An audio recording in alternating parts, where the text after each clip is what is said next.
ये अनुपम महापुरुष अपनी ध्यान साधना से, अपने चिंतन से, अपने पुरुषार्थ से संसार को एक नए उजाले की ओर ले जा रहा है।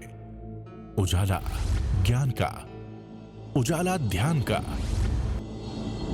उजाला उच्चतम शिखर पर जाने का। देखूं साई, मैं तो शिव में देखूं साई, शिव में देखूं साई, मैं तो शिव में देखूं साई।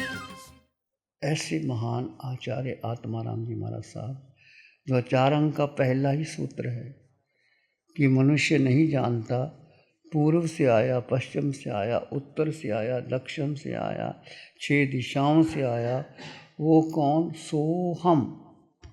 वो सोहम की साधना आचारांग सूत्र में जो हम करवाते हैं वहाँ से मिला। सोहम का अर्थ है वो, सो मैंने सिद्ध आत्मा और मैं आत्मा समान।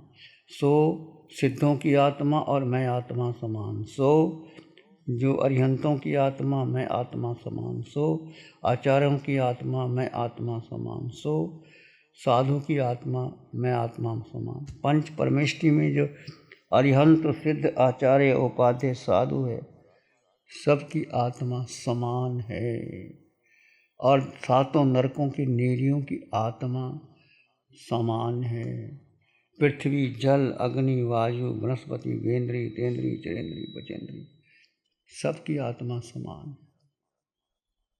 और मनुष्य जगत की आत्मा, त्रियंच जगत की आत्मा और 26 दिवलोकों की, देवों की आत्मा, सब समान, कोई अंतर नहीं। आत्म दृष्टि से हम सब समान। तो हमने क्या देखना है? आत्मा को जाना। आए तो ले प्यासो, सब में समान आत्मा है।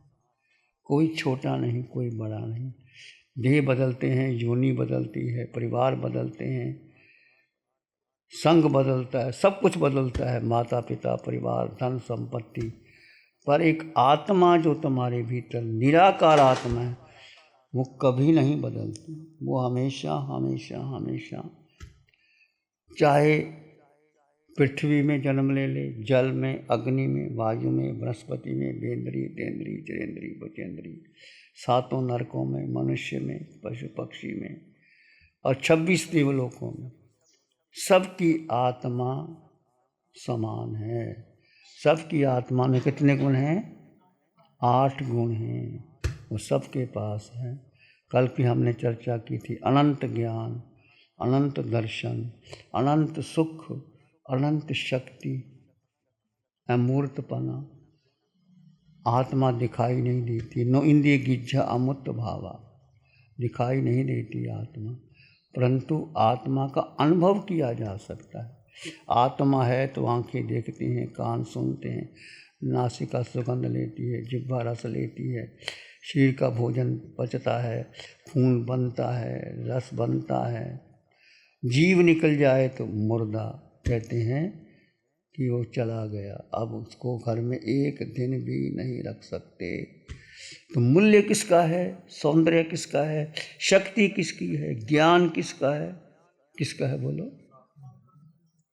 अनंत ज्ञान आत्मा में है, अनंत दर्शन आत्मा में है, सुख आत्मा में है, शक्ति आत्मा में। यही आत्मा एक समय में जब सिद्धालय जाएगी, 26 देवलोक, 7 राज्य पार करके सिद्धालय में चली जाएगी। इतनी शक्ति आत्मा में होती। जब जीव शरीर छोड़ करके कहीं भी जाता है, देवलोकों में जाता है, महावीरी में जाता है, भरत इरावत में जाता है, तो कोई देख नहीं सकता। हजारों लोग बैठे होते हैं, जीव चला जाता है। जीव जाता है, साथ में क्या लेके जाता है? कारमान शरीर। जो कर्म उसने बांधे हैं वो साथ लेके जीव जाता है और अगला जन्म धारता। यदि नरक में जाना होता तो नरक की अनापूर्वी आती है और नरक की गति आती है। त्रियंच में जाना होता त्रियंच की अनापूर्वी आती है, त्रियंच की गति आती है। मनुष्य में जाना होता है, मनुष्य की गति आती है, मनुष्य की अनापूर्वी आती है। देव में जाना होता है तो देव की गति आती है, देव की अनापूर्वी आती है। पहले जिस गति में जाना होता उसकी अनापूर्वी, मतलब आत्म प्रदेश, वहाँ जाना शुरू हो जाते हैं। तो ये आत्मा और आत्मा पर जो कार्बन शरीर यही लेके जाता है जीव को। तो हमें क्या करना चाहिए? हमारे भीतर जो कार्बन शरीर है इसको कम करना चाहिए। उसके लिए जो आपको साधना बताई, महावीर की साधना, कि जीव को महत्व दो, मात्र मात्र मात्र एक मात्र जीव को जान। जो श्वासें, जो पल, जो क्षण आपके जीव में बीत गए वो तुम कर्म नजरा होगी। जो श्वासें पुद्गल में चलेगी, पुद्गल का मतलब सारा संसार पुद्गल से बना है। ये मेरा आपका शरीर, मेरा शरीर, मन, बुद्धि, इंद्रियां, परिवार, माता पिता, बहन भाई, हीरे जवाहरात, कोठी बंगला, धन संपत्ति, जो तुमने इकट्ठा किया है वो पुद्गल है। पुद्गल का अर्थ है गलना, सड़ना, विध्वंस हो जाना। वो सब नष्ट हो जाता है, खत्म हो जाता है, वो रहता नहीं। तो हमने आज तक किसको महत्व दिया? देखो 24 घंटे में हमने किसका चिंतन किया? विचार करो, किसका चिंतन किया? पुद्गल का चिंतन किया। पुद्गल का चिंतन करोगे तो और पुद्गल मिलेगा, आत्मा का चिंतन करोगे तो आत्मा में चले जाओगे। तो भगवान की वाणी ये कहती है कि पुद्गलातीत हो जाओ। पुद्गल को महत्व नहीं देना, पुद्गल के लिए कुछ करना नहीं, पुद्गल का चिंतन ही नहीं करना। पुद्गल का चिंतन करोगे तो आर्त रौद्र ध्यान होगा, संसार बढ़ जाएगा। यदि धर्म ध्यान से शुक्ल ध्यान की ओर आओगे तो आत्मा का आत्मा में स्थित हो जाएगा। इसलिए शब्द बना आत्मा राम।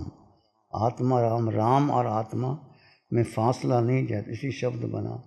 ये कहना मुश्किल है कि आत्मा है कि राम है, कि राम है कि आत्मा है। जब आत्मा में राम मिल गया और राम में आत्मा मिल गया तो दोनों एक साथ हो गए। ऐसे उनका नाम था आत्मा राम। दीक्षा पता कहाँ हुई? कोई बहुत बड़ी धूमधाम से नहीं हुई। छत बनूड़, छोटा सा कस्बा और एक वृक्ष के नीचे उनकी दीक्षा हो गई, 12-13 साल की उम्र। और उसके बाद उन्होंने खूब अध्ययन किया, खूब अध्ययन किया। अध्ययन करके और उन्होंने उच्च कोटि के विद्वान बने, आचार्य बने।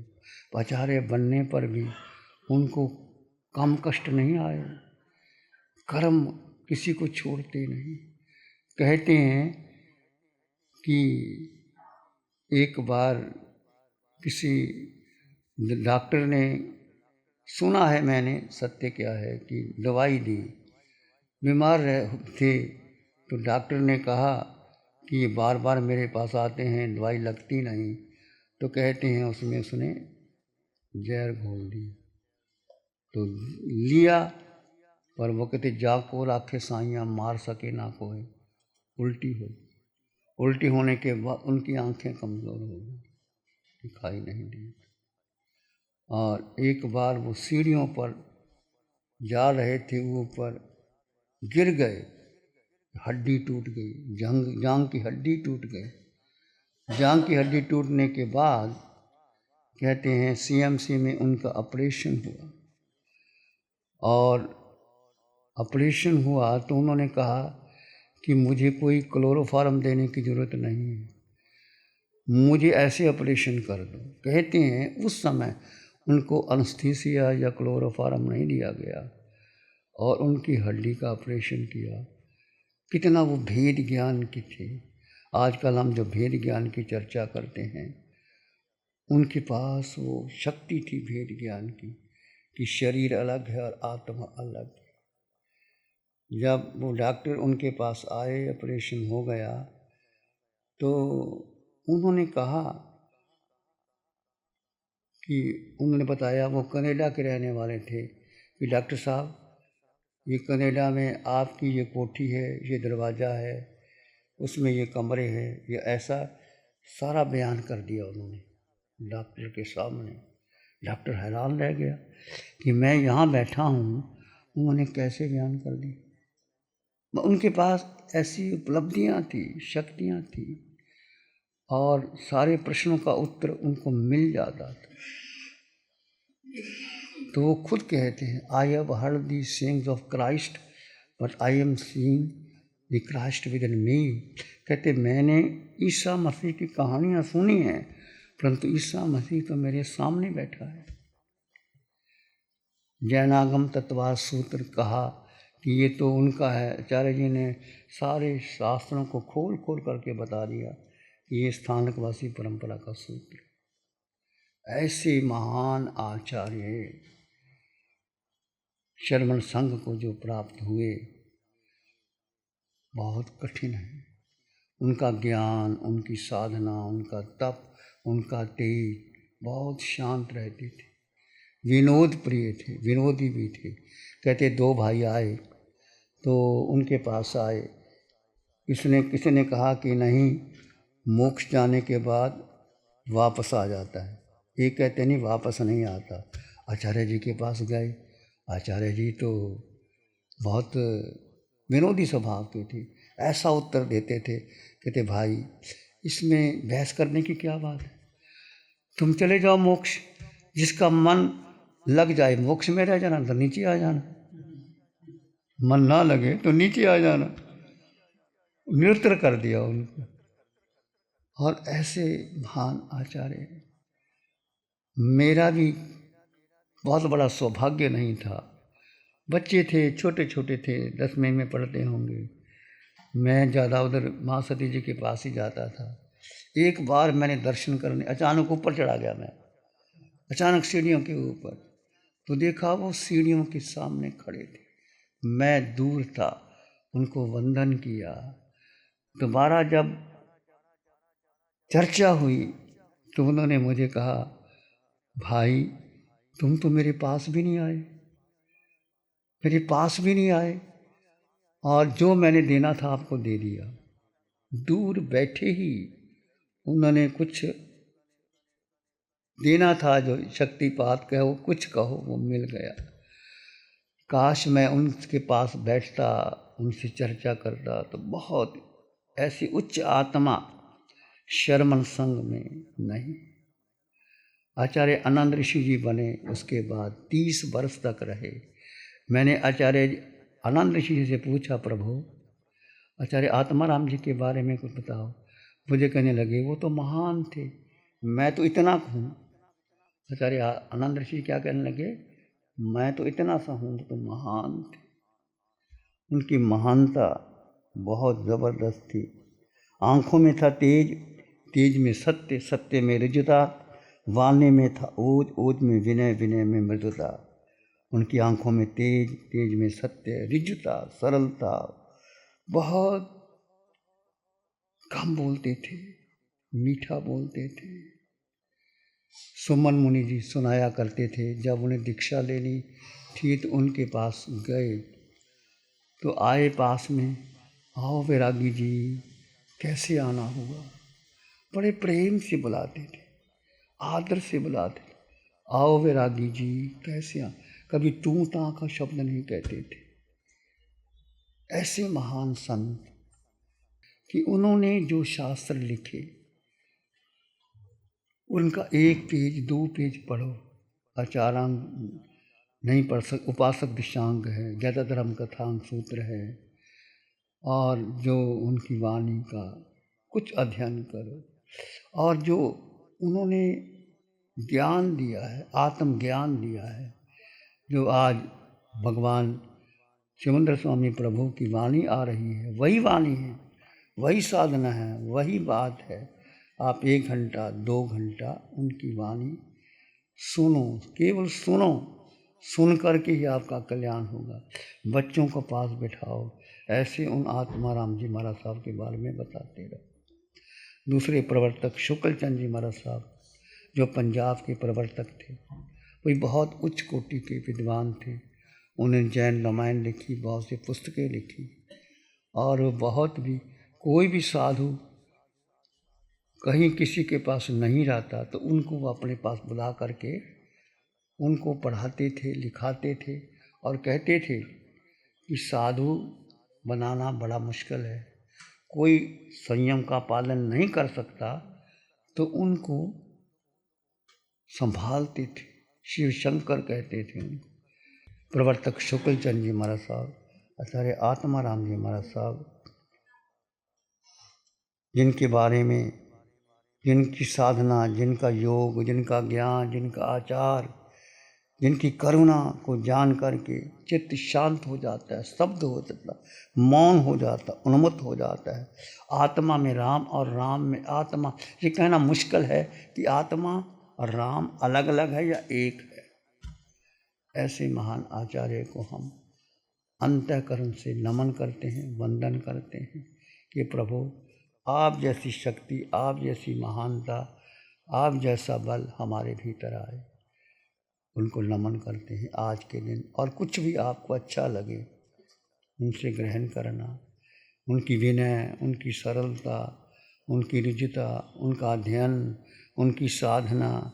हमेशा साधना में रहते थे। कहते हैं कैंसर का रोग हो गया उनको अंतिम समय। कितनी बीमारियां आती, कितनी भयंकर रोग था। जान की हड्डी टूट गई, ऑपरेशन विदाउट क्लोरोफार्म। और डॉक्टर मनचंदा थे उस समय, गुरु महाराज सुनाया करते थे कि डॉक्टर मनचंदा आए, ये कहने लगे कि आपको तो कष्ट हो रहा होगा। आचार्य जी शांत थे, कहते मुझे कोई कष्ट नहीं, इनको ही कष्ट हो रहा है, इनके लिए इलाज कर दो, मुझे कोई कष्ट नहीं। ऐसे आचार्य। कैंसर का रोग होना कितनी भयंकर, कहते हैं हथेली पर अंगारा रखने की जैसी वेदना होती है, ऐसी वेदना थी उनको। और शाम क्यों? भेद ज्ञान, जीवन में सत्य को पा लिया था। ऐसा मत समझो कि आपके जीवन में कभी, जीवन में हर जीवन में कष्ट आते हैं। आचार्य भगवान आत्माराम जी को कैंसर जैसा रोग हो गया, हड्डी टूट गई। और रमन महर्षि को कैंसर हो गया। पुराना रोग है, हो गया, परंतु सहन करो, धीरे धीरे धीरे धीरे वो सब निकल जाता है। साधना से सब निकल जाता है। उनको नमन करते हैं, प्रार्थना करते हैं। नमो अरिहंतानंग, नमो सिद्धानंग, नमो आर्यानंग, नमो जयनंग, नमो लोई सब सावनंग, धम्मो मंगल मुखी ठमा हिंसा संयमो तब देवावित्तंग नमंग संति जस धम्मे श्यामन।